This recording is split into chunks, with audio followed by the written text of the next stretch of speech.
शक्तियों में कितनी वृद्धि हुई है। अब आप ये परीक्षा समाप्त कर दीजिए, अन्यथा आप थक जाएंगे।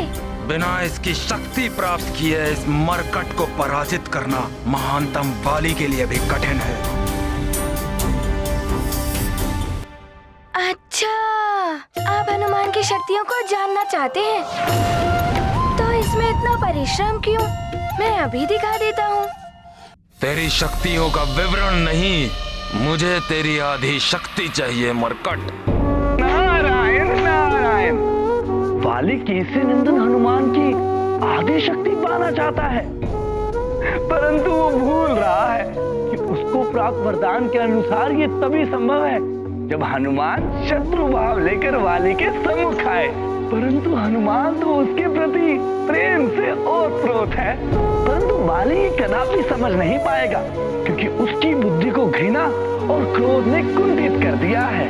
इसलिए वाली हनुमान पर वार करता रहेगा और हनुमान के हृदय में व्याप्त सरल प्रेम उनको वाली के वरदान से सुरक्षित रखेगा। नारायण नारायण।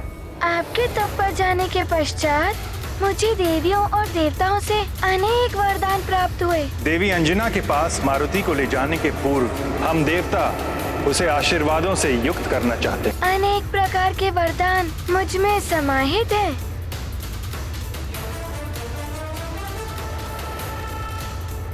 मैं अभी आपको दिखाता हूँ।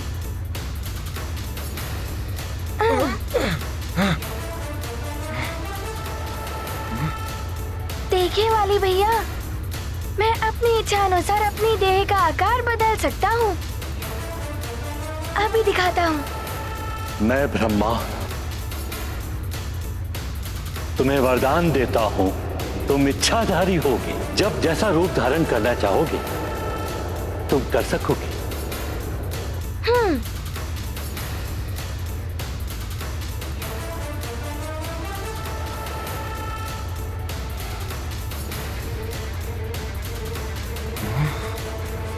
देखा वाली भैया, आप ये देखिए।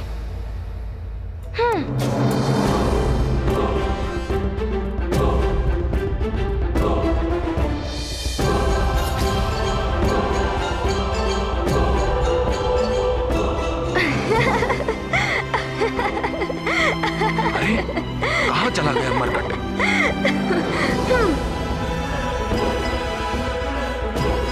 वाली भैया, आप मुझे वहाँ कहाँ ढूंढ रहे हैं? मैं आपके कान के कुंडल के समीप स्थित हूँ। इतना घटा लिया है मैंने अपनी देह का आकार। हनुमान हट जाओ। अरे अरे वाली भैया, आप क्या कर रहे हैं?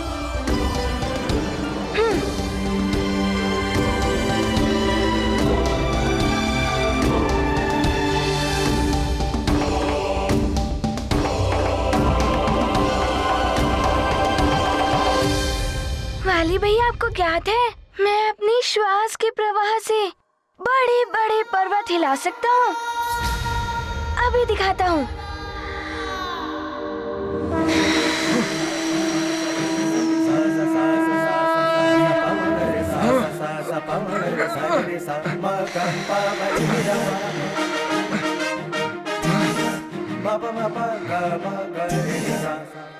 क्षमा कीजिएगा वाली भैया, मैं तो बस आपको दिखा रहा था कि अच्छा, मैं एक और शक्ति का प्रदर्शन करता हूँ। मैं प्रज्वलित अग्नि का रूप ले सकता हूँ।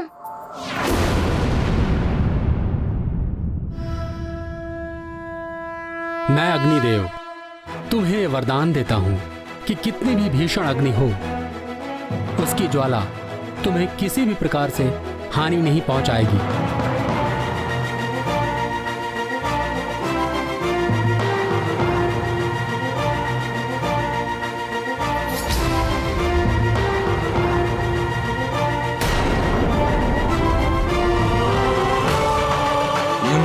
तो अग्नि का रूप भी धारण कर सकता है। सुग्रीव, वाली को सचेत कर उसे कुपथ से सन्मार्ग पर लाने में उसकी और उसके समूचे राज्य की भलाई है। माता अंजना, मुझे तो ये भी भय है कि वाली भैया स्वयं यहाँ ना आ जाए। सुमेरु को अधीन करने का अर्थ है सुमेरु से युद्ध। सुमेरु से युद्ध करने का अर्थ है हनुमान और वाली भैया का युद्ध।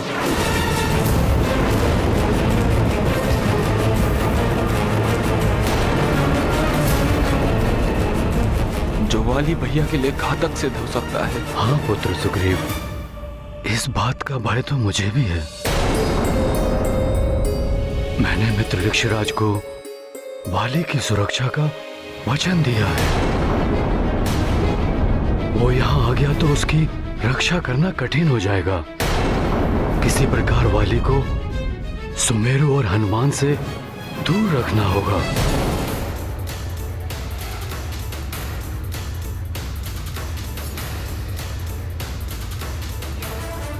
अब ये देखिएगा वाली भैया।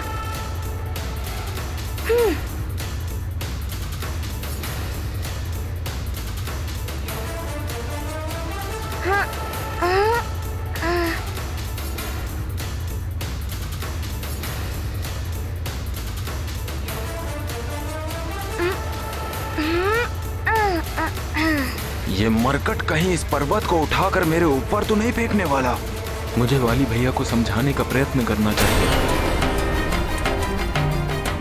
परंतु उससे पूर्व मुझे उन्हें हनुमान के सम्मुख आने से रोकना और भी आवश्यक है। कोकट, मेरे लौटने तक तुम यहीं रुकना और ऐसा कोई कार्य मत करना जिससे किष्किंधा और सुमेरु की शांति भंग हो। जी, अभी कुछ मैं कहूंगा तो महाराज केसरी जी मेरा वध कर देंगे, परंतु उचित समय पर मैं महाराज वाली को अवश्य सूचित करूंगा। राजकुमार सुग्रीव अपने महाराज के प्रति नहीं, महाराज केसरी जी और उनके पुत्र हनुमान के प्रति अधिक निष्ठावान हैं। वाली भैया, आपने देखा मैं इन चट्टानों को कितनी भी दूर फेंक सकता हूँ, परंतु ये तो अभी भी छोटी हैं। इनसे भी बड़ी बड़ी चट्टान उठाकर दिखा सकता हूँ, परंतु यहाँ तो कोई भी बड़ी चट्टान नहीं है, अन्यथा आपको उठाकर दिखाता। यह मरकट अपनी शक्ति दिखाकर मुझे भयभीत करने का प्रयत्न कर रहा है, परंतु इसे ज्ञात नहीं है कि मेरे वरदान से इसकी आधी शक्ति मुझे प्राप्त हो जाएगी और मैं इससे कहीं अधिक बलवान हो जाऊंगा। परंतु मुझे ये ज्ञात करना है कि अभी तक ऐसा क्यों नहीं हुआ।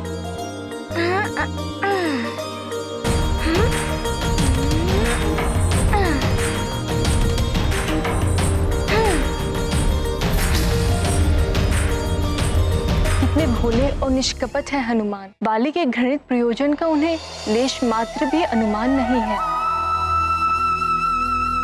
परंतु माधव, एक बात समझ में नहीं आई कि वाली हनुमान के प्रेम से परिपूर्ण निर्मल पवित्र मन को क्यों नहीं देख पा रहे हैं। प्रिय, जिस व्यक्ति के हृदय में घृणा और प्रतिशोध के भाव वास करते हैं, उसकी दृष्टि कुछ भी अच्छा नहीं देख पाती। वो अन्य लोगों में भी अपनी प्रति छाया ही देखती है। ऐसे व्यक्ति स्वयं के प्रति सुविचार रखने वालों को भी अपमानित और तिरस्कृत करते हैं। यदि वाली हनुमान के प्रति शत्रु भाव त्याग दे तो हनुमान उसको आधी क्या अपनी संपूर्ण शक्ति समर्पित कर दे। परंतु वाली ये बात समझ नहीं पा रहा है।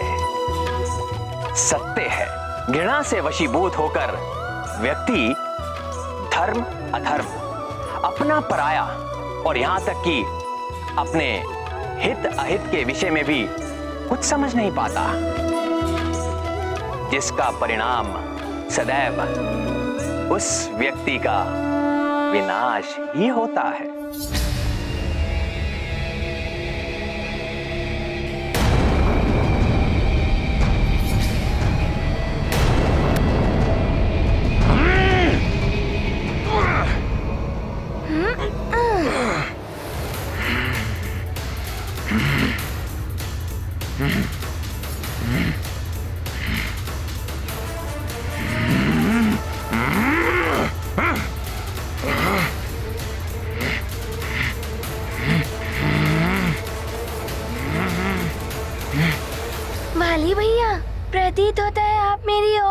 परीक्षा लेना चाहते हैं?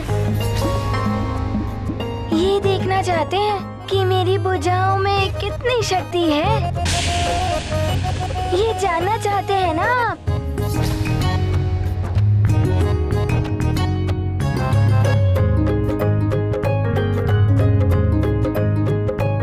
क्यों वाली भैया, अब तो आप जान गए ना कि मेरी भुजाओं की शक्ति में कितनी वृद्धि हुई है।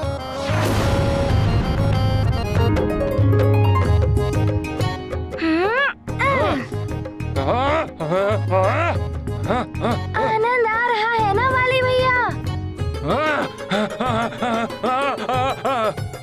वाली भैया संभल के।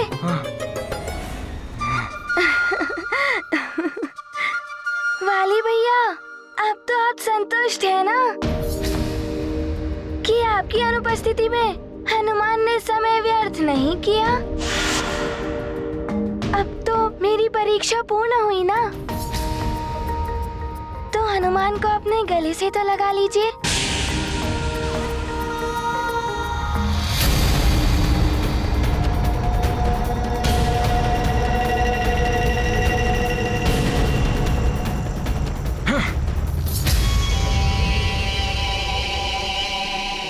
गले लगाइए ना वाली भैया।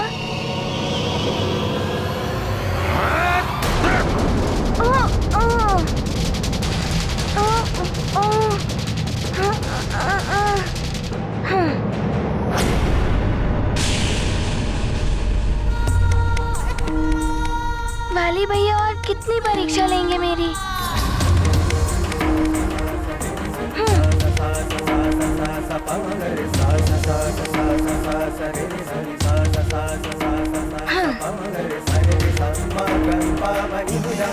वाली भैया, हनुमान को तो ज्ञात है कि आप परम शक्तिशाली हैं। यदि हम दोनों की शक्ति मिल जाए तो हम सारे असुरों का विनाश करके हरि भक्तों की सेवा करेंगे। मेरी मित्रता स्वीकार कर लीजिए। हम दोनों मिलकर उस वानर बालक को परास्त कर सकते हैं। हरि भक्तों के बल के साथ हम दोनों सर्वशक्तिशाली बन सकते हैं। प्रतीत होता है कि आप मेरे युद्ध कौशल की परीक्षा ले रहे हैं, है ना वाली भैया?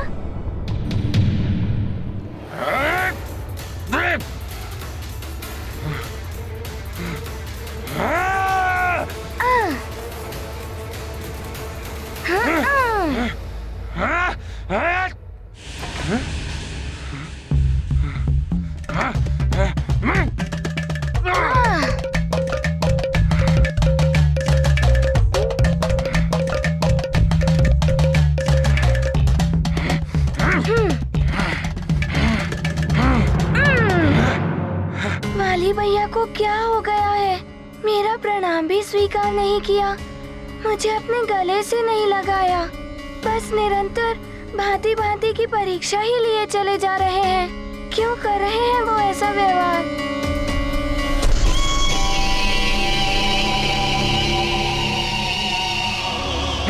वाली भैया, अरे वाली भैया, नीचे उतारिए मुझे वाली भैया। वाली भैया, ये आप क्या कर रहे हैं वाली भैया?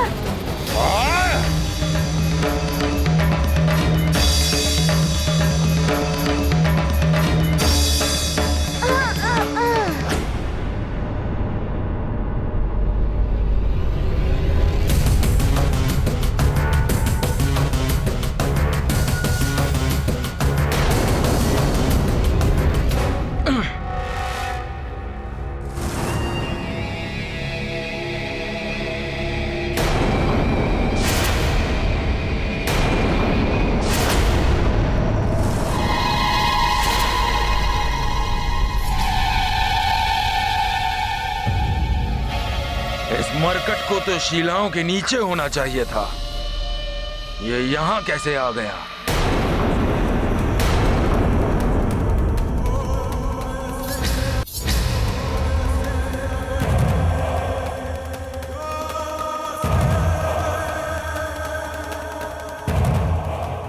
कायरों के भांति छुपो नहीं, सामना करो मुझ महानतम वाली का।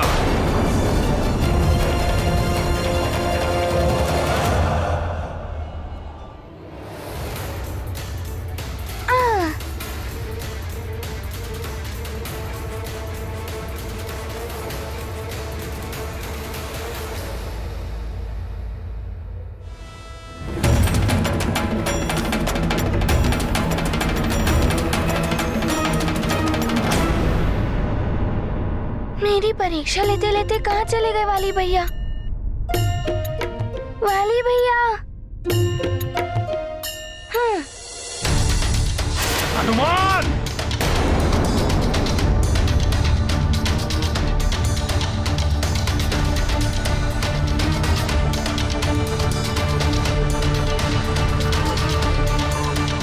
वाली भैया किसका पीछा कर रहे हैं? हनुमान!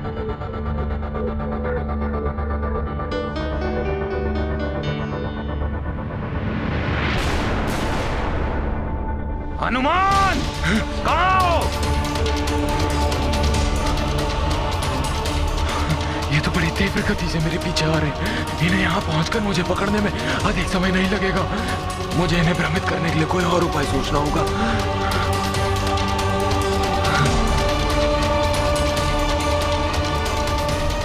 हनुमान! यदि साहस है तो सामने आओ मेरे। वीरों की भांति युद्ध करो मुझसे। बहुत गर्व है ना तुम्हें अपनी शक्तियों पर? तो आओ, मुझ महानतम वाली पर अपनी शक्तियों का प्रयोग करो। कायरों की भांति छुपो नहीं, मेरे सामने आकर युद्ध करो मुझसे।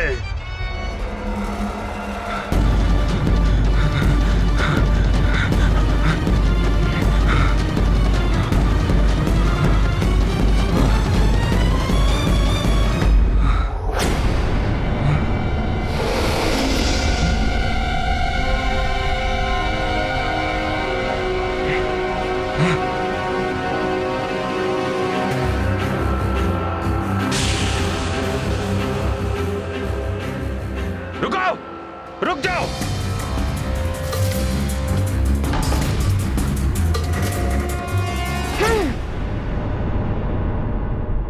कहाँ चले गए दोनों?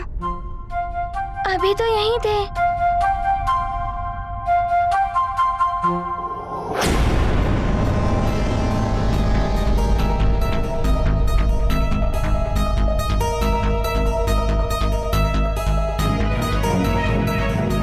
ये गुफा तो बड़ी घुमावदार है। इसमें तो कोई भी खो सकता है। ये इसमें वाली भैया थोड़ी देर के लिए भी घूम जाए तो मुझे हनुमान को उनके सम्मुख आने से रोकने का अवसर मिल जाएगा। हनुमान!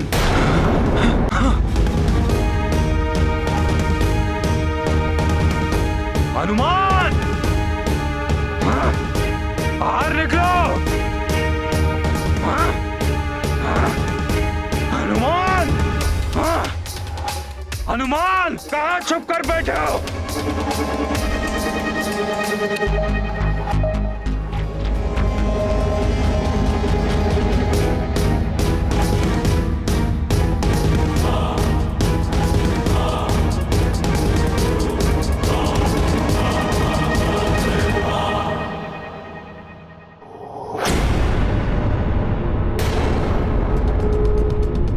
अवश्य वे दोनों इसी गुफा के भीतर गए होंगे।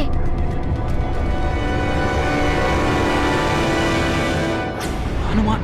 अरे सुग्रीव भैया अभी यहाँ है। कहीं आप दोनों मिलकर हनुमान से क्रीड़ा तो नहीं कर रहे? हनुमान! कहाँ छुप कर बैठे हो? नहीं हनुमान, ये कोई क्रीड़ा नहीं है। अब तो ये गंभीर बात है। पहले हमें वाली भैया की दृष्टि से बचकर कहीं छुपना होगा, फिर मैं तुम्हें सब कुछ गंभीरता से बताऊंगा। आ जाओ।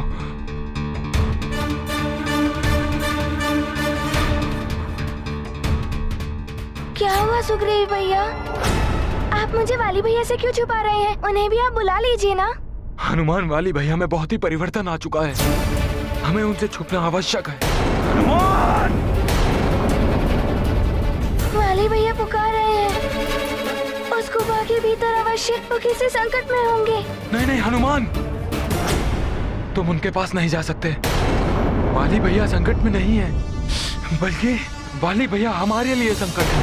ये आप क्या कह रहे हैं सुग्रीव भैया? मेरा विश्वास करो हनुमान, जब से वाली भैया तप पूर्ण करके लौटे हैं, उनके स्वभाव में परिवर्तन आ गया है।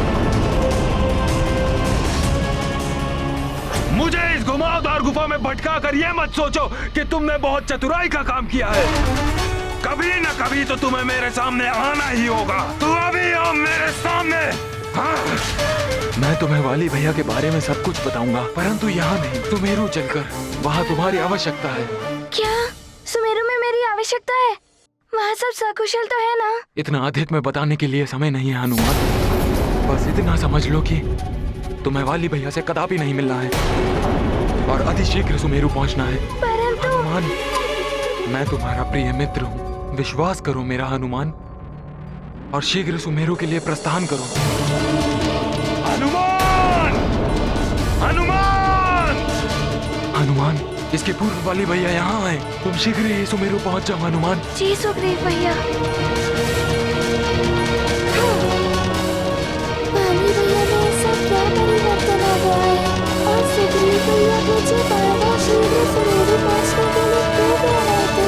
कुछ तो गंभीर बात अवश्य ही है। किष्किंधा की सेना सुमेरु में क्या कर रही है? सुग्रीव भैया वाली भैया से मुझे दूर क्यों करना चाहते थे? मेरी कुछ समझ में नहीं आ रहा है।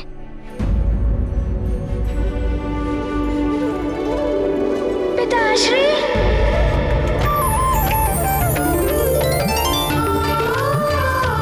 पुत्र हनुमान,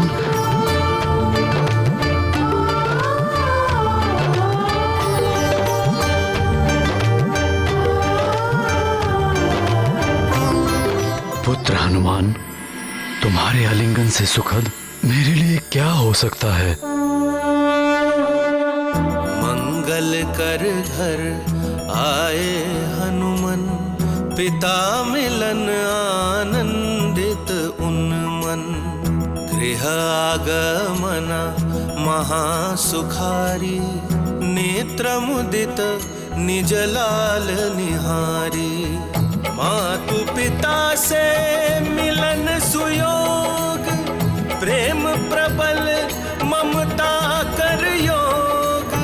भरी आए जल व्याकुल नैन, मन प्रबोध नहीं निकरत बैन। पिताश्री, मेरे लिए भी आपके साथ से अधिक बहुमूल्य और कुछ भी नहीं है। हनुमान,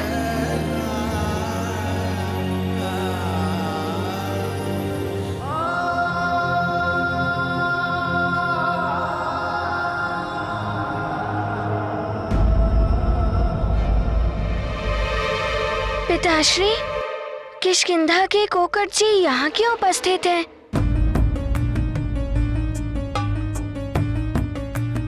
और उनकी सेना भी दिख रही है। पिताश्री, जब मैं प्रवाल द्वीप से लौट रहा था तो वाली भैया मुझे मार्ग में मिले थे। बड़ा ही विचित्र सा व्यवहार कर रहे थे। मेरी शक्ति परखने के लिए उन्होंने अनेकों वार किए मुझ पर। तब सुग्रीव भैया आए, उन्होंने शीघ्र ही मुझे यहाँ आने के लिए कहा। महाराज वाली तुम्हारी शक्ति परख नहीं रहे थे, वो तुम्हारा वध करने के लिए तुम पर वार कर रहे थे। हमारे यहाँ किष्किंधा की सेना का सुमेरु में होने का एकमात्र उद्देश्य है सुमेरु को किष्किंधा के अधीन करना। यदि सुमेरु ने महाराज वाली की अधीनता स्वीकार नहीं की तो किष्किंधा की सेना सुमेरु पर आक्रमण कर देगी। तुम्हारा भविष्य तो निश्चित है, महाराज वाली के हाथों तुम्हारी मृत्यु होगी। वो तुम्हें जीवित नहीं छोड़ेंगे।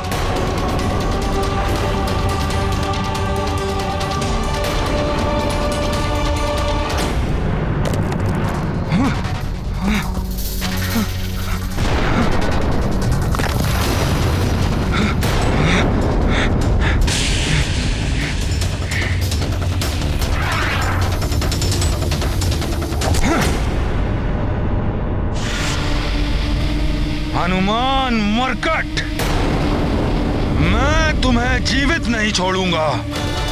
तुम मुझसे कितना भी दूर भाग लो, परंतु मैं तुम्हें ढूंढ निकालूंगा। आ रहा हूं मैं सुमेरु, और यदि तुम भी सुमेरु में हो तो मैं भी वहीं आकर तुम्हारा वध कर दूंगा। कोकट जी, अवश्य ही वाली भैया परिहास कर रहे होंगे। वो ऐसा कदापि नहीं कर सकते। सत्य क्या है तुम्हें ज्ञात नहीं है हनुमान। बस कोकट,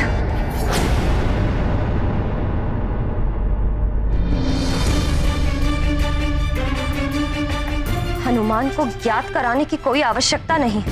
महारानी अंजना। कोकट,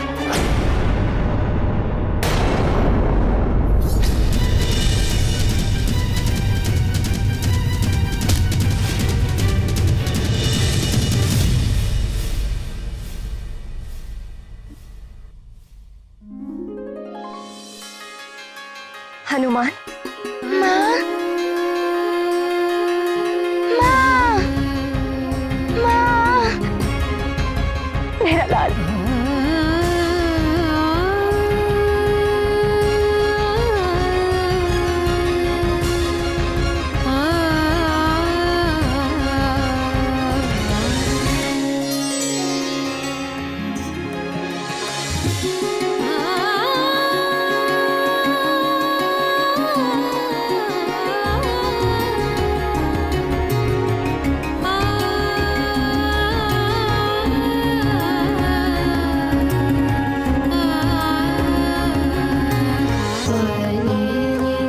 निष्ठुर हो तुम। तुम्हें ज्ञात है ना, तुम्हारी माँ तुम्हारे बिना नहीं रह सकती। फिर भी तुमने संदेशा तक नहीं भिजवाया अपनी कुशलता का। माँ, आपके बिना तो हनुमान भी नहीं रह सकता। यदि मेरा बस चले तो मैं आपके आंचल से कहीं भी दूर नहीं जाऊं। मेरे लाल,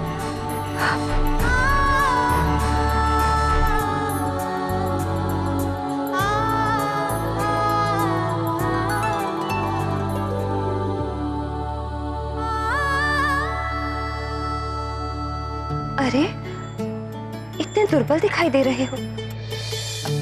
प्रतीत होता है भोजन नहीं किया तुमने इतने दिनों। नहीं माँ, ये तो आपकी ममता भरी दृष्टि को लग रहा है कि मैं दुर्बल हो गया हूँ, किंतु जैसा हनुमान पहले था वैसा ही है। बस बस, चलो आज मैं तुम्हें अपने हाथों से भोजन बनाकर खिलाऊंगी। तुम पहले जाओ और स्नान कर। आज तो बड़ा ही आनंद आएगा। माँ बनाएंगी पकवान, जी भर खाएगा हनुमान। माँ बनाएंगी पकवान, मन भर खाएगा हनुमान। मैं जानती हूँ आप सबके लिए मेरा पुत्र एक योद्धा है, रक्षक है, संकट मोचन है, सुमेरु का युवराज है। किंतु एक माँ के हृदय से पूछे, उसके लिए तो वो अब भी उसका नन्हा सा पुत्र ही है। हनुमान सदैव जगत के कल्याण के लिए अपनी माँ से दूर रहता है। उसे अपनी माता से मिलने का अवसर बहुत कम प्राप्त होता है। अतः हनुमान को उसकी माँ के साथ रहने दे। उसे इस प्रकरण से दूर रखें।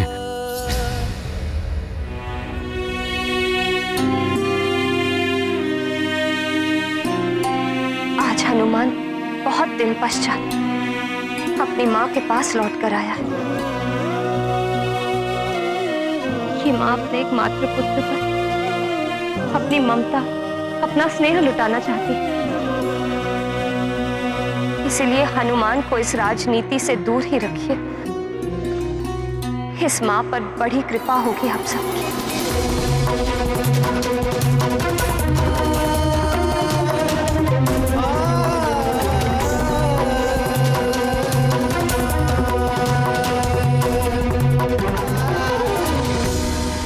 माँ की ममता ऐसी ही होती है। भले ही पुत्र जगत के संकट हरने वाले संकट मोचन महाबली हनुमान ही क्यों ना हो, माँ की दृष्टि में तो पुत्र सदैव अबोध बालक ही होता है।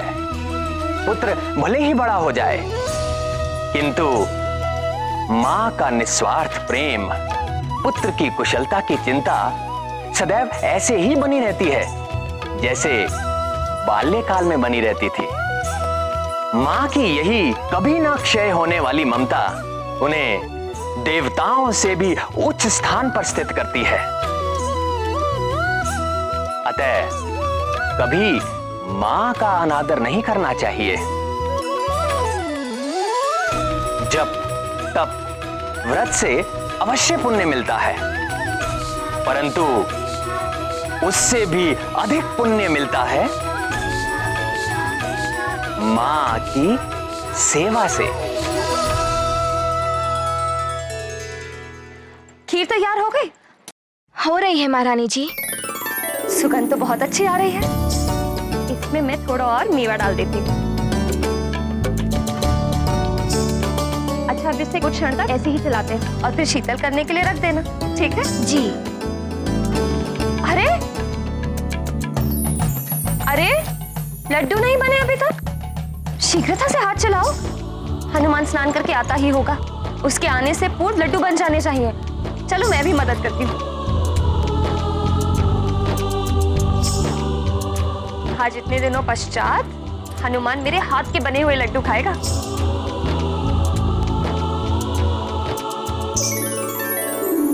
अरे, ये आम फल ऐसे क्यों पड़े हैं? इनका आमरस कब बनाओगी तुम? चलो शीघ्रता से बनाओ। आप चिंता मत कीजिए महारानी जी, आमरस मैं बना दूंगी। अंजना, रसोई मैं संभाल लूंगी। हनुमान स्नान कर चुका होगा, तुम जाओ उससे जाकर सज्जित करो। बालकों को अपनी माँ के हाथों से सज्जित होने में बड़ा आनंद आता है। जी माँ।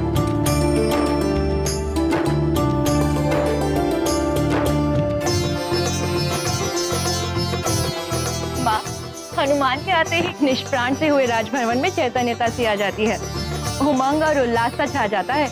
हाँ माजरिका, और अंजना का उल्लास तो देखने योग्य होता है। आशा है इस बार अंजना को हनुमान पर अपनी ममता लौटाने के लिए अधिक समय मिल जाए। निश्चित निश्चित ही वो मरकट सुमेरु गया होगा, परंतु मैं तुम्हें छोड़ूंगा नहीं।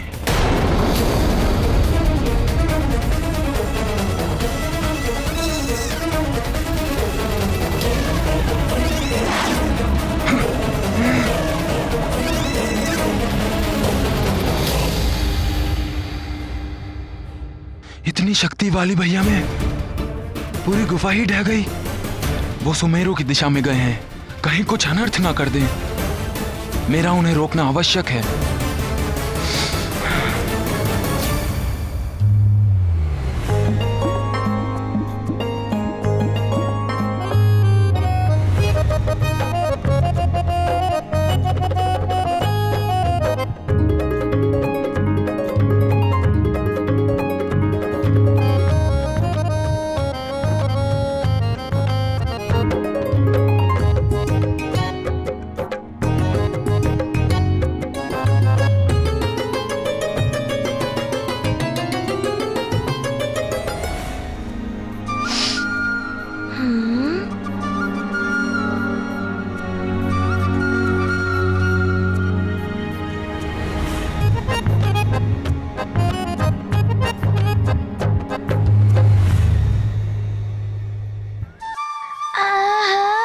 कैसी सुगंध!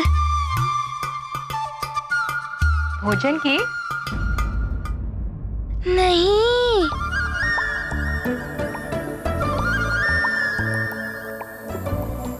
मेरी माँ के हाथ के बनाए हुए भोजन की सुगंध है। माँ, अब तो एक क्षण भी नहीं रुका जाता। बहुत भूख लगी है। अभी भोजन परोसती हूँ।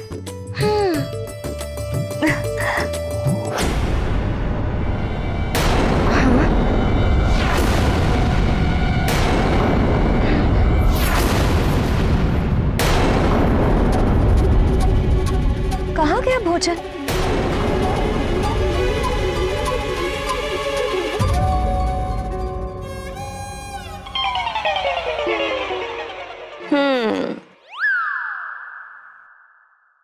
किया ना?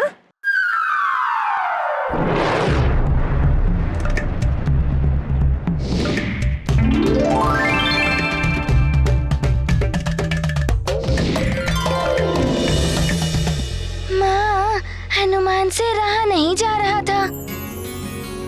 इतने दिनों के पश्चात आपके हाथ से बनाया हुआ भोजन जो मिलने वाला था। कहाँ है सारा भोजन?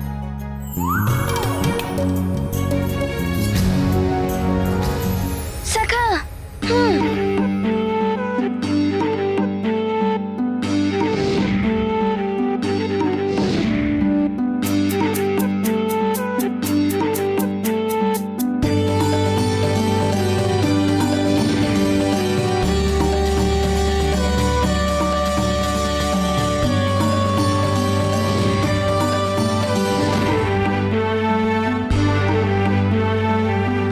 क्या हुआ हनुमान?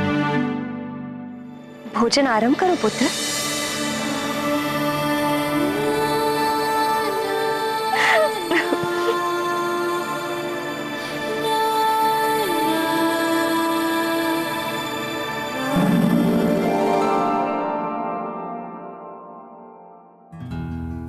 ये पहला ग्रास चिड़िया का। आनंद, अति आनंद माँ। ये द्वितीय ग्रास गैया का। गौरी की गैया का।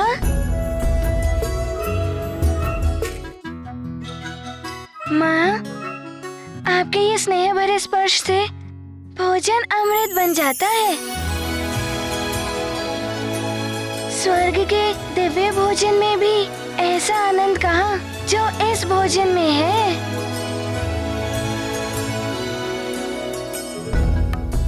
और ये ग्रास माँ के लिए हनुमान का। और ये ग्रास हनुमान के लिए माँ का। हाँ? ये क्या हो रहा है?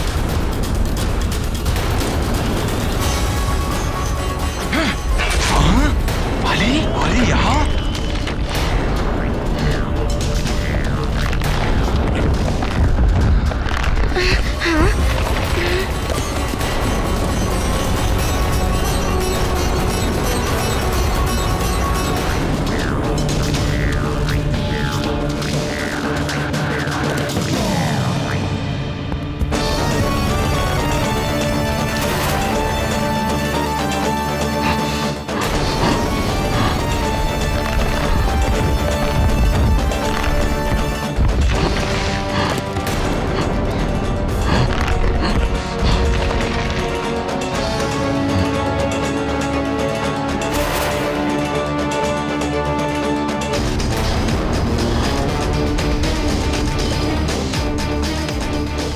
ये धरती में कैसा प्रकंपन हुआ?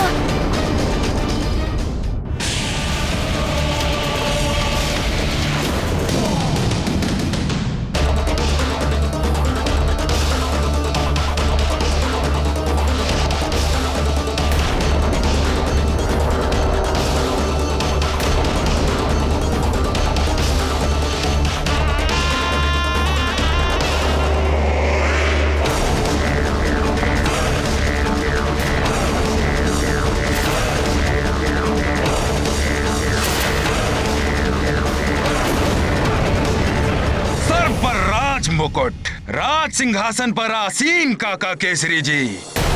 इसका अर्थ ये हुआ कि मुझ महानतम वाली के आदेश की अवज्ञा हुई है आपके सुमेरु की राजसभा में।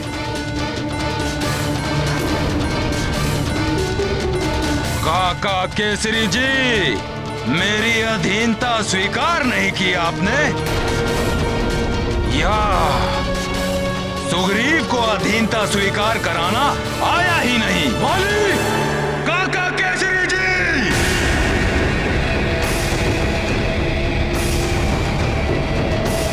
स्वर मध्यम।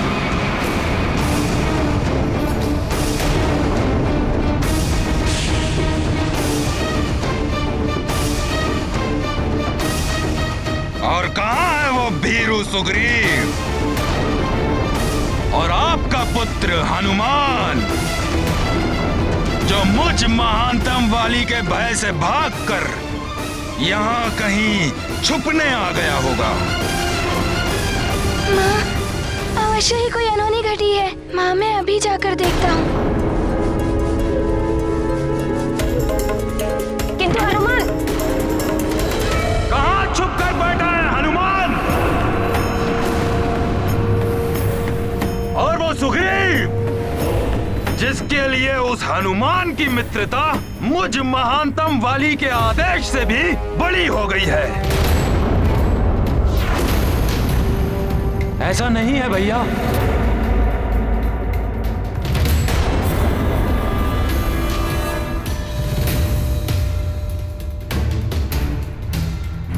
वाली भैया, मैं तो आपको समझाना चाहता था कि अपनों से वैर अपना ही विनाश।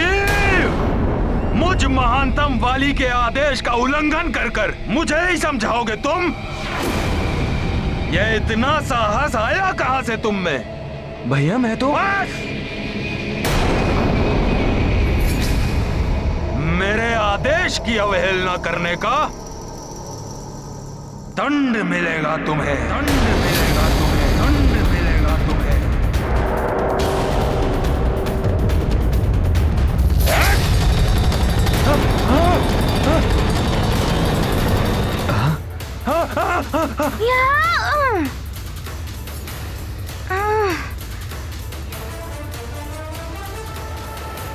हनुमान,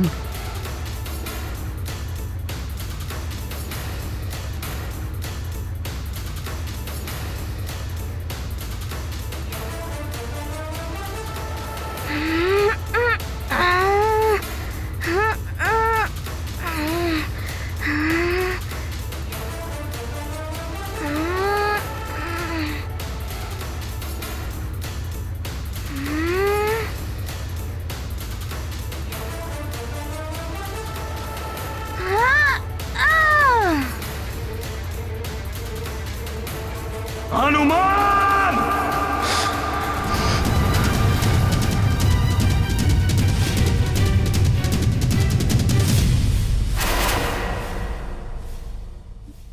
वाली भैया, सुमेरु में स्वागत है आपका।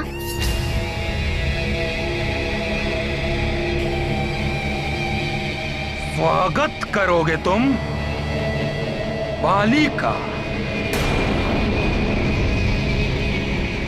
वाली भैया, आप किसी बात से रुष्ट हैं क्या वाली भैया? पहले आपने अपना क्रोध मुझ पर निकाला और फिर सुग्रीव भैया से कुपित होकर ये स्तंभ तोड़ दिया। क्या हो गया है आपको? क्या चाहते हैं आप वाली भैया? शक्ति और सामर्थ्य है मुझ में, आधिपत्यत्व चाहिए।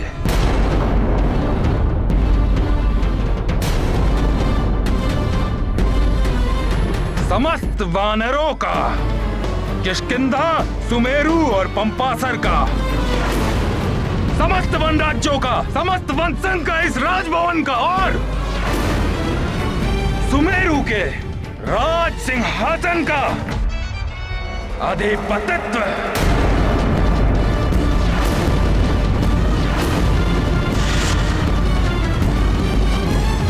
बस वाली भैया, इतनी सी बात के लिए इतना क्रोध? ये सब जो है सब आपका ही तो है। हम सब ने तो पहले ही आपको समस्त वन संघ का अधिपति चुन लिया था। वाली भैया से अधिक बलवान और कोई है ही नहीं। जब वो अपनी तपस्या के पश्चात वरदान प्राप्त करके वापस लौटेंगे, उन्हें ही उपाधि मिलनी चाहिए। वो ही महानायक बनने के योग्य हैं। वाली भैया, मैं आपको भैया कहता ही नहीं, अपना बड़ा भैया मानता भी हूँ।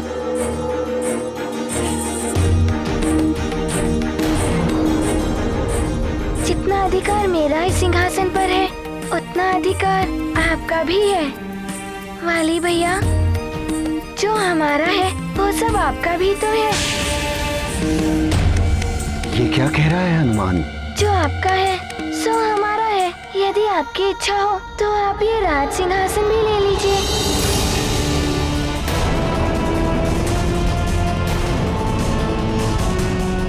उचित कहा ना पिताश्री?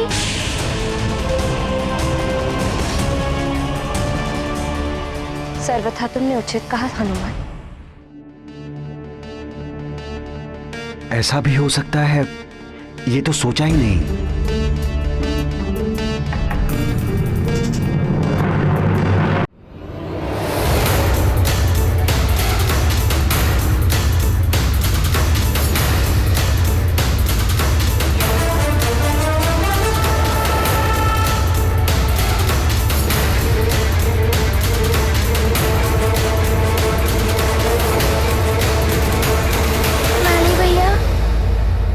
सिंहासन ग्रहण कीजिए। अब ये राज सिंहासन आपका है। इतनी सरलता से सुमेरों का सिंहासन मुझे दिया जा रहा है, कहीं इसमें कोई छल तो नहीं?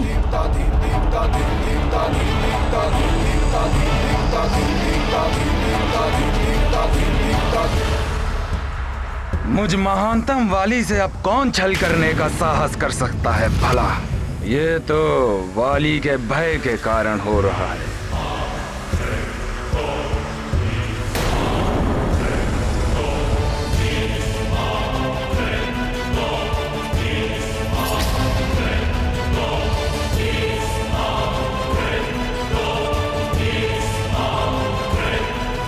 ये क्या करने जा रहे हो महानतम वाली?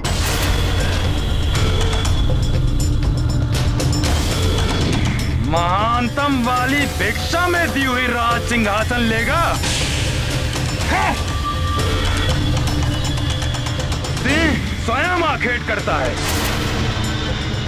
सियार जूठन खाते हैं। तुम सियार कब से बन गए महानतम वाली? धिक्कार है तुम्हारी वीरता पर, तुम्हारे बाहुबल पर। धिक्कार है तुम पर महानतम वाली। यार जूठन खाते हैं, यार भिक्षा, यार जूठन। धिक्कार है, धिक्कार है, धिक्कार, भिक्षा।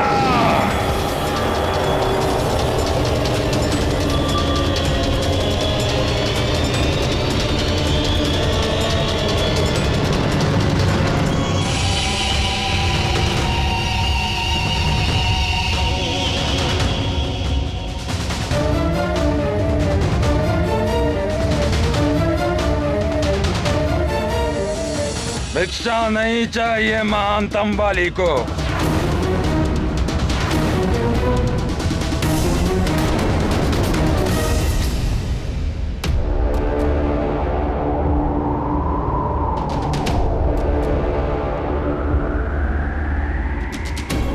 दान, दया और भिक्षा, ये सब दुर्बलों के साधन होते हैं, वीरों के नहीं।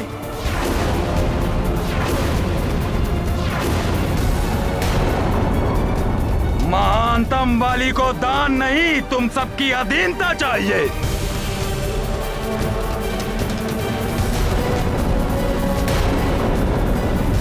अब से, अभी से सुमेरु राज्य मुझ महानतम वाली के अधीन होगा, और जिसे भी यह अधीनता स्वीकार ना हो वो मुझसे युद्ध करने के लिए आमंत्रित है। वाली भैया, बस।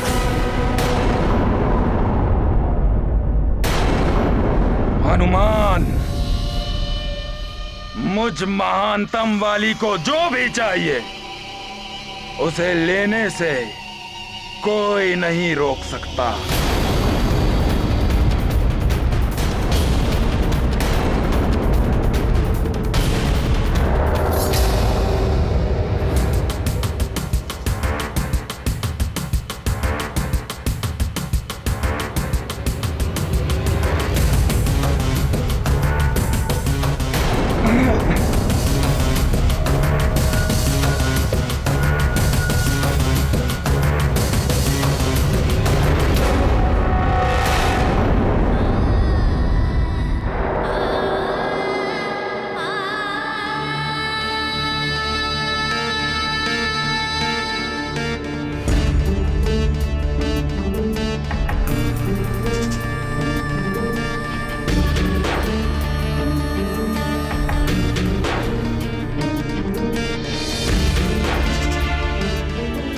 पिताश्री, हनुमान से कोई भूल हो गई या फिर हनुमान ने कुछ अनुचित कह दिया जो वाली भैया रुष्ट होकर वापस चले गए। नहीं हनुमान,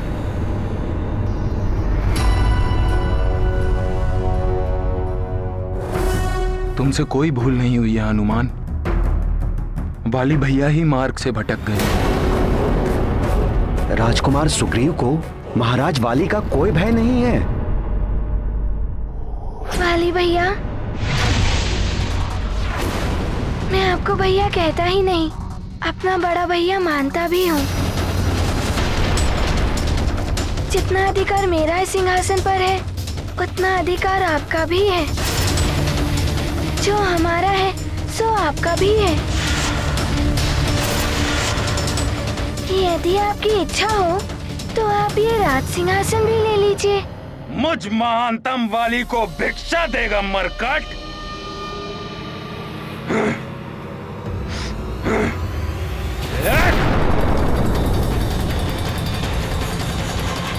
नारायण नारायण। देवर्षि, नारायण नारायण। इतना क्रोध, वो भी इस निर्जीव शीला पर। प्रतीत होता है जो पाने गए थे वो मिला नहीं सुमेरु।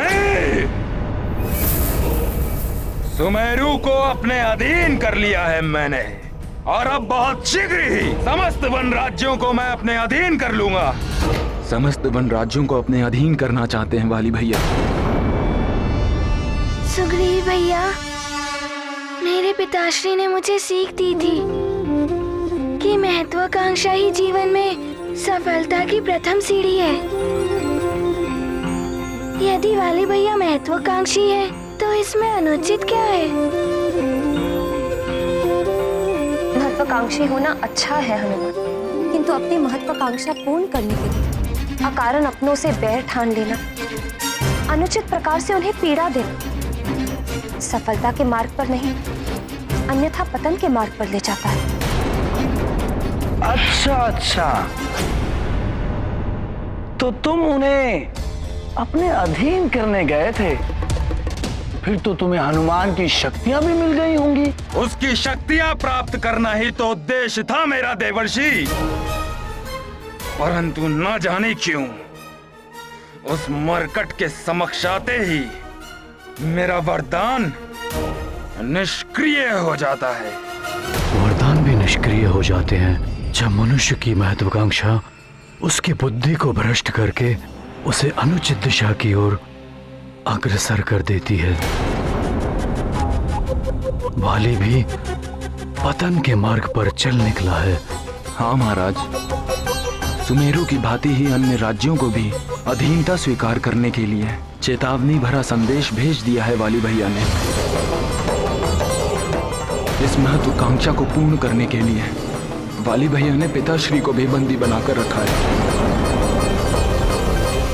आश्चर्य है, देवराज इंद्र का दिया हुआ वरदान निष्क्रिय हो गया। यही तो मुझे भी आश्चर्य है कि ऐसा कैसे हो गया था। फिर कैसा वरदान? अवश्य ही अपूर्ण वरदान दिया है उन्होंने तुम्हें, कुछ सीमाओं के साथ, इसीलिए हनुमान की शक्ति नहीं मिली तुम्हें। किंतु ऐसा कैसे कर सकते हैं देवराज? अब इसके पीछे क्या रहस्य है, ये तो तुम्हें स्वयं देवराज इंद्र ही बता सकते हैं। सीमाओं में बंधा हुआ वरदान, अपूर्ण वरदान, जैसे एक शिशु को क्रीड़ा के लिए वस्तु देता है पिता, ऐसा ही कुछ तुम्हारे साथ हुआ है। नारायण नारायण। वो मुझ महानतम वाली के साथ ऐसा परिहास नहीं कर सकते। ऐसा कैसे कर सकते हैं वाली भैया? वाली भैया ने अपने ही पिताश्री को। नहीं नहीं, ये सत्य है हनुमान। ये तो अनुचित है। महाराज ऋक्षराज बंदी गृह में, मुझे शीघ्र ही जाकर उन्हें मुक्त कराना होगा। असंभव है यह हनुमान, तुम इस प्रकरण से दूर ही रहो। हाँ हनुमान, मैं भी तुम्हें इस कार्य के लिए बाहर जाने की अनुमति नहीं दे सकती। माँ, ये आप क्या कह रही हैं? यदि पिताश्री के साथ कभी ऐसा हुआ तो आप मुझे जाने से रोकेंगी? मैंने महाराज ऋक्षराज को अपने पिता समान माना है और उन्हें बंदी गृह में रखा जाए? नहीं, उन्हें बंधन मुक्त कराना हनुमान का कर्तव्य है माँ। मुझे जाना ही होगा। हाँ पुत्र हनुमान, महाराज ऋक्षराज सदैव हमारे दुख एवं सुख में हमारे साथ ही रहे हैं, खड़े रहे हैं। आज तुम्हें उनकी सहायता के लिए अवश्य जाना चाहिए। तुम ही उनका संकट हर सकते हो हनुमान। किंतु अब ये सहज नहीं है महाराज। आपके बंदी गृह से निकलने के पश्चात बाली भैया ने कारागृह की सुरक्षा व्यवस्था और भी कड़ी कर दी है। अब तो वहां से कोई पंछी भी नहीं आ जा सकता। परिणाम चाहे जो कुछ भी हो, मुझे महाराज ऋक्षराज को मुक्त कराने के लिए जाना ही होगा। प्रणाम पिताश्री। प्रणाम माँ।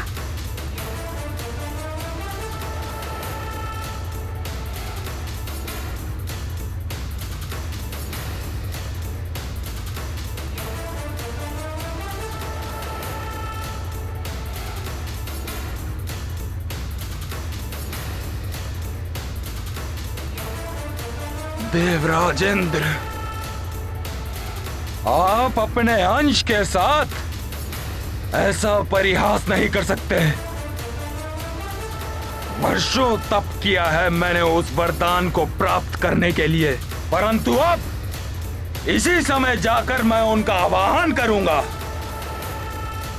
और उन्हें आना ही होगा, अन्यथा बाली अपने प्राणों का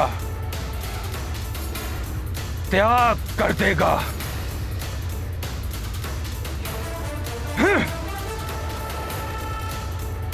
नारायण नारायण।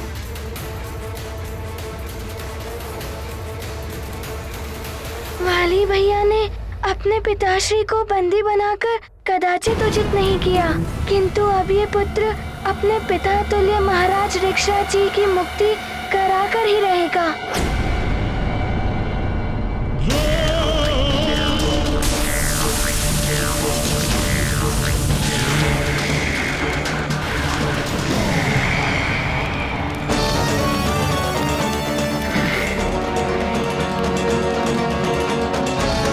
देवराजेंद्र, वरदान के नाम पर आपने मेरे साथ परिहास किया है। नहीं चाहिए मुझे ऐसा जीवन और ना ही ऐसा अपूर्ण वरदान। मैं स्वयं का नाश करने जा रहा हूं।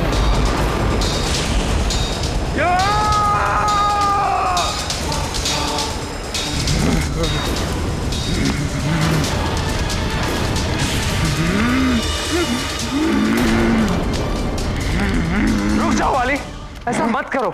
निकल आओ बाहर उस अग्नि से। नहीं, मैं तुम्हें ऐसा नहीं करने दूंगा। अभी इस अग्नि को रोक लेता हूं मैं। नहीं, सौगंध है आपको धर्म की।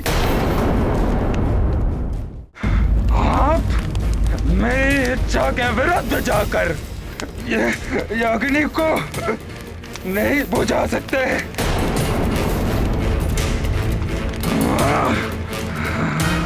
पुत्र ऐसा मत करो। क्यों ना करूं मैं ऐसा? आपकी कृपा से जन्म हुआ है मेरा। वर्षों तप किया है मैंने, और क्या प्राप्त हुआ मुझे उस तप से? एक आधा अपूर्ण सा वरदान। सबकी आदि शक्तियां मिल जाती हैं मुझे, परंतु उस हनुमान की आदि शक्तियां मुझे क्यों प्राप्त नहीं हुई? निरर्थक है ये वरदान। वाली, तुमने जो वरदान मांगा था मैंने वही वरदान दिया तुम। किंतु सीमित कर दिया आपने उसको। उस मरकट हनुमान की आदि शक्तियां मुझ में समाहित नहीं हुई। तुम्हें सामने वाले की शक्तियां तभी प्राप्त होगी जब वो शत्रुता के भाव से तुम्हारे सामने आएगा। यदि हनुमान के हृदय में तुम्हारे लिए शत्रुता का भाव होता तो तुम्हें उसकी शक्तियां अवश्य प्राप्त होती। हट छोड़ दो वाली, मैं इस तरह तुम्हें तड़पता नहीं देख सकता। नहीं!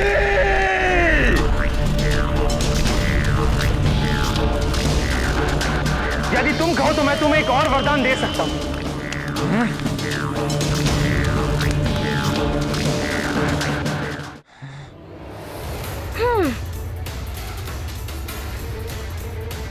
हनुमान यहाँ? रुक जाओ वहीं। प्रतीत होता है ये महाराज ऋक्षराज जी के लिए आया है। महाराज वाली का आदेश है, उनके पिता ऋक्षराज जी से कोई नहीं मिल सकता। मैं उनसे मिलने नहीं, उन्हें बंदी गृह से मुक्त कराने आया हूँ। नहीं, ऐसा नहीं कर सकते तुम। नहीं, भीतर नहीं जाने देंगे हम तुम्हें।